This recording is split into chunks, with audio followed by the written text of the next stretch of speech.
Good evening. I know everybody's anxious to eat, so I'm just going to take a little bit of your time and say a few words tonight on behalf not only of the Lenexa Police Department and my sergeants that are here, but my peers from the Shawnee Police Department, Leawood Police Department, and Johnson County Sheriff's Department. We are very fortunate in Lenexa that we have the Raindrop Turkish Center in our particular city. And when we first heard that they were there, we thought, you know, we need to find out who these people are and give them a chance to understand who we are and the way we like to be perceived, like the way we work in our city. So we called them up and thought we'd go down and have just a short little visit. And they very graciously fed my command staff and I the best lunch. And you know, for police officers, that kind of breaks the ice right there. So they had us at the meal. They didn't really need to go to all the rest of the trouble. But one of the things that we gained from that particular conversation, besides the friendship and the warmth and the food, was the fact that we as law enforcement in every jurisdiction need to make sure that we reach out to people of all cultures, because providing the same level of safety, the same level of service to everyone, no matter what the language barriers are, what the cultural differences are, is what we're there for. And sometimes that becomes a challenge. We know that we deal with people from cultures where law enforcement officials are not trusted and probably should not be trusted.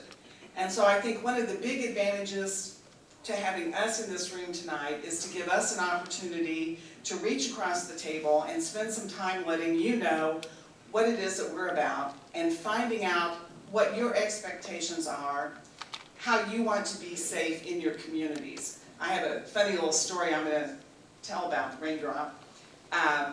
They were very proud to be in a safe neighborhood, and we believe that Lenexa is one of the safest communities. But they felt so safe that maybe they didn't need to lock their doors. So it was kind of a shock to me to have to say to someone, no, you're not that safe. We want you to lock your doors.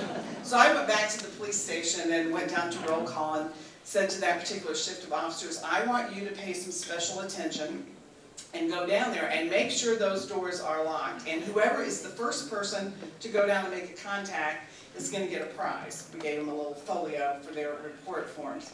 And one of our officers went down there, and lo and behold, that door was not locked. So, you know, we're keeping an eye on them and trying to make sure in that small way that they're safe.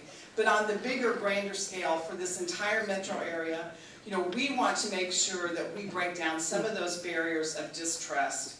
That sometimes in law enforcement, people think that we're all very gregarious, but sometimes we are a little bit introverted. And so for us to reach out, if we have a cultural center in our city or a family that does come from a different culture, sometimes it's a little bit difficult. So I think the answer to that is we both meet halfway.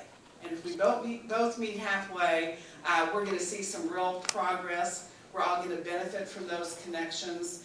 And we're going to be successful in our mission, which is to keep everybody of all cultures who speak all languages safe in our communities. So we're very happy to be here tonight, and we are looking forward to the meeting.